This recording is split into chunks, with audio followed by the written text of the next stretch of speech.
अस्सलाम वालेकुम to all. कैसे हैं आप सब लोग? उम्मीद करती हूँ कि आप सब लोग खैरियत से होंगे।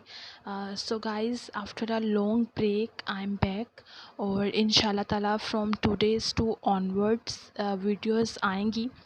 सो आज की वीडियो में आप लोगों के लिए एक सरप्राइज़ भी है और वो सरप्राइज़ इंशाल्लाह ताला मैं वीडियो के दरमियान में या एंड पे रिवील करूँगी, तो आप लोगों ने वीडियो को स्किप बिल्कुल नहीं करना और लास्ट तक वीडियो को देखना है। सो मेरे सामने आज की डॉन न्यूज़ एडिटोरियल है और आज का एडिटोरियल जो है वो बहुत ज़्यादा इम्पॉर्टेंट है, लेकिन उससे पहले मैं आप लोगों के साथ न्यूज़ शेयर कर देती हूँ। तो गाइज़, आज का न्यूज़पेपर मंडे का है और मंडे वाले दिन हमारे पास एक बिज़नेस और फाइनेंस का पेज भी आता है, तो आप लोग इसको भी कंसर्न कर सकते हैं क्योंकि इसके अंदर फाइनेंस से रिलेटेड, इसके अलावा इकोनॉमी से रिलेटेड बहुत ज़्यादा आर्टिकल्स आते हैं। तो हम एक दफ़ा इसको देख लेते हैं कि इसमें आज कौन कौन से आर्टिकल आए हैं। और सो गाइज़, आज का आर्टिकल जो मुझे अच्छा लगा है दैट इज़ प्रायोरिटाइजिंग इकोनॉमी और पॉलिटिक्स। इसके अलावा डिजिटलाइजेशन भी है और ये पूरे वीक का आपके पास पेज होता है, तो आपको जब भी टाइम मिले तो आप इसको रीड कर सकते हैं। हमारे पास मेट्रो पेज होता है और ये ऑब्वियसली इतना ज़्यादा इम्पॉर्टेंट नहीं होता क्योंकि इसके अंदर स्पोर्ट्स की न्यूज़ होती है। इसके अलावा हमारी जो रीजन के अंदर जो डोमेस्टिक होती हैं न्यूज़, वो भी इसके अंदर, इलाकाई न्यूज़ जो हैं वो इसके अंदर ऐड होती हैं।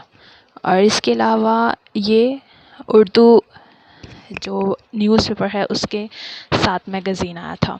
सो आज का आर्टिकल है द तालिबान डिलेमा और ये मैंने हाईलाइट किया हुआ है क्योंकि आप लोग अक्सर ये कहते हैं कि आप वो वाले पॉइंट्स एक्सट्रैक्ट कर दिया करें या वो वाले जो पैराग्राफ्स हैं उन्हें हाईलाइट कर दिया करें जो ज़्यादा इम्पॉर्टेंट होते हैं।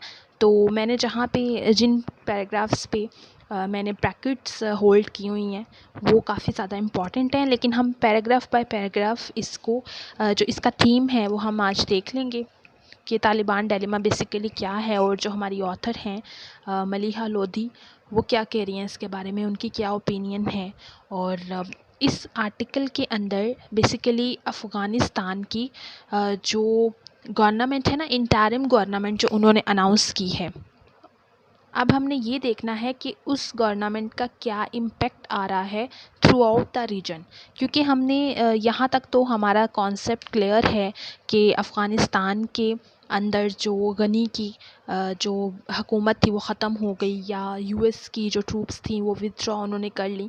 लेकिन उसके बाद अब तालिबान ने जब टेक ओवर किया है, गवर्नमेंट उनकी आई है, तो उसके अंदर उन्होंने कौन सी ऐसी रिफ़ॉर्म्स हैं जो वो इंट्रोड्यूस करवा रहे हैं या उनकी हिकमत अमली क्या है। तो बेसिकली इस आर्टिकल में हम थोड़ा सा इस पॉइंट को भी टच करेंगे और इसके अलावा हम ये भी देखेंगे कि इंटरनेशनली किस तरह से इसको परसीव किया जा रहा है और रिसेंटली क्या सिचुएशंस अफ़गानिस्तान में हुई हैं जिसकी वजह से इसे तालिबान डिलेमा कहा गया है। तो सबसे पहले हम इसके इंट्रोडक्शन पे बढ़ते हैं। इंट्रोडक्शन में पहली बात तो उन्होंने यहाँ पर एक पॉइंट आउट हम कर देते हैं। यहाँ पर उन्होंने लिखा हुआ है कि जो गवर्नमेंट है वो ऑल मेल गवर्नमेंट है। लाइक इस गवर्नमेंट के अंदर जो उनकी इंक्लूसिव और उनकी इंटरिम गवर्नमेंट है उसके अंदर कोई भी आपको फ़ीमेल नज़र नहीं आएगी। सारी की सारी गवर्नमेंट मेल के ऊपर बेस कर रही है। तो बेसिकली फ़र्स्ट जो उन्होंने यहाँ पर ऑल मेल गवर्नमेंट का पॉइंट लिखा है उसका पर्पज़ ही ये है कि जो गवर्नमेंट है वो किस पे बेस कर रही है, सारे मेल्स हैं। और यहाँ से थोड़ा सा हमें पॉइंट भी मिल गया, क्लिक भी हो गया कि यहाँ पर थोड़ी सी एम्बिग्विटी है कि गवर्नमेंट सारी उन्होंने मेल कर दी और फीमेल को उन्होंने सिलेक्ट ही नहीं किया। अब एक और इम्पॉर्टेंट बात यहाँ पर हमें देखने को मिली और वो ये है कि जितने भी उनके मेंबर्स 1996 से 2001 के अंदर जब तालिबान की लास्ट पे जो रूल था तालिबान का, तो जितने लीडर्स उसमें जितने लीडर्स ने अपना रोल प्ले किया या जो गवर्नमेंट के अंदर थे, उनमें से मैक्सिमम जो लीडर्स हैं उनको अगेन उन्होंने अपॉइंट कर दिया है। लाइक उन्होंने माइनॉरिटीज़ में से या वीमेन में से किसी को कंसिडर नहीं किया और अगेन अपनी जो गवर्नमेंट दोबारा उनकी आई है, लास्ट वाली गवर्नमेंट से ही उन्होंने लोग इकट्ठे किए हैं और उन्हें ही उन्होंने दोबारा से गवर्नमेंट में एंटर कर दिया है। अब तालिबान के स्पोक्स पर्सन ने डिस्क्राइब किया कि हमने जी ये एक केयर टेकर रखा है, एक बाउंड्री लाइन रखी है, एक डोर है जो एक्सपेंशन की तरफ मूव कर रहा है। इसका मतलब ये है कि हम जो हैं हम पास्ट से तो थोड़ा सा डिफरेंट हो गए हैं। हम पास्ट से डिफरेंट हैं। हमने एक केयर टेकर के तौर पर उन्हीं पर्सन्स को जो है वो दोबारा से अपॉइंट किया है, क्योंकि वो गवर्नमेंट को बेसिकली जो है वो बेहतर तरीके से जानते हैं। लेकिन अगर हम यहाँ पे देखें तो जो माइनॉरिटीज़ के रूल है ना, जो मेंबर्स हैं माइनॉरिटीज़ के और वीमेन के, वो भी इस पोजीशन में हैं कि गवर्नमेंट में एंटर हो सके, लेकिन उन्होंने इस बात को कंसीडर नहीं किया। जैसे जैसे तालिबान जो हैं वो उनकी विक्ट्री हुई या वो अपनी उन्होंने टेक ओवर किया, तो इससे बरक्स के वो ऐसा करते कि वो इंटरनेशनल कम्युनिटी को भी रिकॉग्नाइज़ करते। जैसा कि वो अपने जो उनके इंट्रोडक्टरी स्टेटमेंट्स थी उनमें वो कह रहे थे कि हम जी इंटरनेशनली भी रिकग्निशन रखेंगे, इंटरनेशनली भी हम जो है वो अपना बहुत ज़्यादा रोल प्ले करेंगे, हम फ्रीडम ऑफ स्पीच देंगे, हम ह्यूमन राइट्स देंगे। लेकिन एक्चुअल में हुआ क्या कि उन्होंने अपनी पहली ही जो उनकी गवर्नमेंट इंटरिम गवर्नमेंट बनने के बाद उनका जो पहला स्टेप था उसमें ही उन्होंने इस चीज़ को जो है वो रद्द कर दिया। वो किस तरह रद्द किया, वो पहला वर्ड ही हमें बता रहा है कि ऑल मेल गवर्नमेंट हुई, जिसकी वजह से उन्होंने थोड़ा सा इस बात पर भी अर्ज किया कि वहाँ पर जैसे पहले हुकूमत बनी थी वैसे ही अब दोबारा हुकूमत बनी है।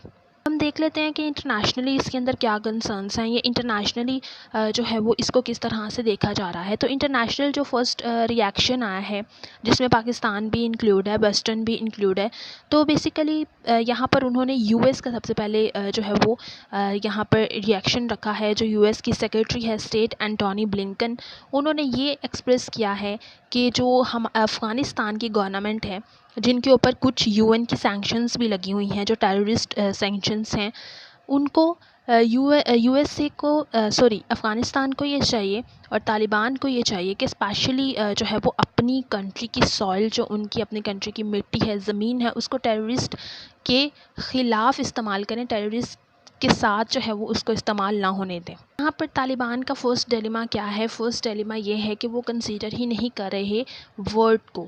उनकी गवर्नमेंट जो आई है सिंपली वो केयर ही नहीं कर रहे। उनके लीडर्स जो हैं वो जर्नलिस्ट्स को भी अंडर एस्टिमेट कर रहे हैं। अभी लास्ट वीक हमने न्यूज़ में ये भी सुना था और न्यूज़पेपर में पढ़ा था कि जो अफ़गानिस्तान की वीमेन है उन्होंने प्रोटेस्ट किया है। इसके अलावा अफ़गानिस्तान के लोग भी प्रोटेस्ट कर रहे हैं, लेकिन उनका जो रिएक्शन है तालिबान का, वो प्रोटेस्टेशन के अगेंस्ट जो उनका रिएक्शन है वो बहुत जारहाना है, बहुत ज़्यादा एग्रेसिव हैं। और मैंने एक न्यूज़पेपर पे एक पिक भी देखी थी जिसमें वो जो एक इंसान प्रोटेस्ट कर रहा था वहाँ का, तो उसके ऊपर उन्होंने गन पॉइंट पे उसको रखा हुआ था। So it's really a negative thing जो वो अब कर रहे हैं। और क्योंकि उनको भी पता है कि पूरी दुनिया की जो नज़रें हैं वो उनके ऊपर हैं कि अब उनकी गवर्नमेंट किस तरह से रूल आउट करेगी। तो डिफरेंट डायलेमास हमारे सामने आ रहे हैं कि किस तरह से तालिबान जो है अपनी गवर्नमेंट को परसीव कर रहे हैं, रादर देन कि वो सारी जितनी भी उनकी जो उन्होंने गवर्नमेंट बनाई थी, यही फ़र्स्ट स्टेप था कि वो सबको इकट्ठे लेके चलते, सबको साथ लेके चलते। लेकिन यहीं पर उन्होंने जो है वो अपनी एक कंट्रोवर्सी दिखा दी। अब रिसेंटली जो है पंजशेर की उन्होंने स्टेट को फ़तह किया है, तो तालिबान जो है उनको इस बात का ख्याल रखना चाहिए कि ये अफ़गानिस्तान 1990 का नहीं है, ये आज का अफ़गानिस्तान है, जिसमें उनको बहुत ज़्यादा चैलेंजेस का सामना है। उनको जो है वो एजुकेशन के ऊपर जनरेशन को एजुकेट करने पे बहुत ज़्यादा फ़ोकस करना चाहिए। इसके अलावा उनको इंटरनेशनली भी बहुत ज़्यादा रिस्क का सामना है। उनकी फ़ॉरेन जो पॉलिसी है, फ़ॉरेन ऑक्यूपेशन है, वो क्या होगी। इसके अलावा उनकी जो इकनॉमिक सिचुएशन है वो इस लिहाज से क्या होगी, वो किस तरह से इसको लेकर चलेंगे, क्योंकि यूएस ने जो है इनके फॉरेन एक्सचेंज रिज़र्व्स को फ्रीज़ किया हुआ है। और अगर हम इसकी असिस्टेंस की बात करें वर्ल्ड बैंक के साथ, तो पीपल को क्या है फेस कर रहे हैं पीपल फूड की शॉर्टेज, कैश की शॉर्टेज, लाइक उनके अंदर जो इकॉनमी और जो सोशो इकनॉमिक प्रॉब्लम्स हैं अफ़गानिस्तान के अंदर, वो बहुत ज़्यादा राइज़ कर रहे हैं। और वो इतना राइज़ कर रहे हैं कि उनकी जो इकॉनमी है वो माइट बी पॉसिबल कि वो नियर टू कोलैप्स होने के हैं। रादर देन कि वो इसके ऊपर फोकस करते, वो जस्ट अपनी जो उनकी पुरानी आदत थी उनके ऊपर ही वो फोकस कर रहे हैं। आप इंटरनेशनल कम्युनिटी की इन्होंने रिपोर्ट शेयर की है यूएन सिक्योरिटी काउंसिल की, जो सितंबर 2 को आई थी, जिसमें उन्होंने जो है थोड़ा क्लाइमेट चेंज के बारे में भी उन्होंने बताया है। इसके अलावा उन्होंने कहा है कि जो अफ़गानिस्तान के अंदर थर्ड वेव आई है पैंडेमिक की, उससे half of the population Afghanistan की वो मुतासिर हुई हैं। और इंटरनेशनली जो है वो ये एम किया गया है कि इस सब से एज़ अ ह्यूमैनिटेरियन जो है वो इनको रिलीफ़ दिया जाएगा। बट इन सब को अगर हम मद्देनज़र रखें, तालिबान को ये चाहिए कि वो ह्यूमन राइट्स को प्रोटेक्ट करें और टेररिज्म को जो है वो कम करने की कोशिश करें, अफ़गानिस्तान की सिचुएशन को बैलेंस में लाने की कोशिश करें। और यहाँ पर उन्होंने रिसेंट जो मीटिंग हुई है जिसको चेयर किया है पाकिस्तान ने, उसके अंदर भी अफ़गानिस्तान से रिलेटेड जो एम्स हैं उनको डिस्कस किया है। मैंने चाइनीज़ एम्बेसडर की बात की है जिन्होंने ये कहा है कि अफ़गानिस्तान को पास्ट की जो उनके लेसन्स हैं उनको मद्देनज़र रखना है, हिस्ट्री को देखने की ज़रूरत है कि हिस्ट्री से हमने किस तरह से लेसन लेना है, रादर देन कि वो इस चीज़ को कंसर्न करें कि हमने अपने कंट्री में सिर्फ़ और सिर्फ जो है वो एक रिस्ट्रिक्ट रूल रखना है। उन्हें अपनी जो उनकी आवाम है उसको कंसीडर करने की बहुत ज़्यादा ज़रूरत है। और लास्ट में उन्होंने सिर्फ ये कहा है कि अफ़गानिस्तान की गवर्नमेंट है, तालिबान की गवर्नमेंट है, उनको इस बात पे जो है वो शो ऑफ़ करवाने की ज़रूरत है कि ना सिर्फ हमें एक्सटर्नल सपोर्ट चाहिए बल्कि हमें अपनी इकॉनमी को भी साथ लेकर चलना है। हमें अपनी कंट्री के जो सोशो पॉलिटिकल इश्यूज़ हैं उनको साथ लेकर चलना है। और ये उनका एक डायलेमा है कि वो इस चीज़ के ऊपर फोकस नहीं कर रहे।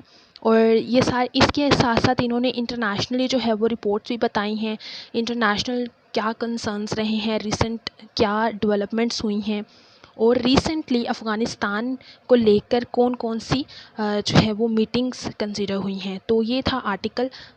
और मैंने आप लोगों के लिए जीमेल आईडी जो है मैं आज आप लोगों को बताने लगी हूँ, जहाँ पे आप लोग मुझसे क्यूरीज कर सकते हैं और कोई भी इंफॉर्मेशन हो related to CSS, related to any competitive exam आप लोग शेयर कर सकते हैं। और अगर आप लोगों ने अपने ऐसे की इवैल्यूएशन भेजनी हो तो वो भी आप अपने ऐसे जो है वो मुझे मेल कर सकते हैं। सो मैं आप लोगों के साथ वो मेल शेयर कर देती हूँ। इसके अलावा डिस्क्रिप्शन बॉक्स में भी मैंने वो मेल लिख दी हुई है, तो आप लोग उसको कंसीडर कर लीजिएगा। और आपको मेल जो है वो नज़र आ रही है changewordwithhardbook@gmail.com, वही जो चैनल का नेम है और उसके साथ gmail.com है। आपको इसके ऊपर अगर आपकी कोई भी क्यूरी है, कोई भी क्वेश्चन है और अगर आप चाहते हैं कि इससे रिलेटेड टॉपिक बनाया जाए या फिर आप अपने ऐसे की इवैल्यूएशन भेजना चाहते हैं तो आप लोग मुझे भेज सकते हैं। होप सो कि आप लोगों को आज का आर्टिकल समझ आ गया होगा। आज का आर्टिकल सिंपल था, बस उन्होंने इसके अंदर जो है आप लोगों को रिपोर्ट्स दी थी और इंटरनेशनली जो कंसर्न्स हैं थोड़े वो बता दिए थे। सो होप सो कि आप लोगों को समझ आ गई होगी। और अगर आप लोगों को समझ आ गई तो लाइक कर दें, सब्सक्राइब कर दें और शेयर करना बिल्कुल ना भूलें। इंशाल्लाह ताला मैं कल नेक्स्ट मज़ीद वीडियोस के साथ हाज़िर होंगी। तो तब तक स्टे ब्लेस्ड। अल्लाह हाफ़िज़।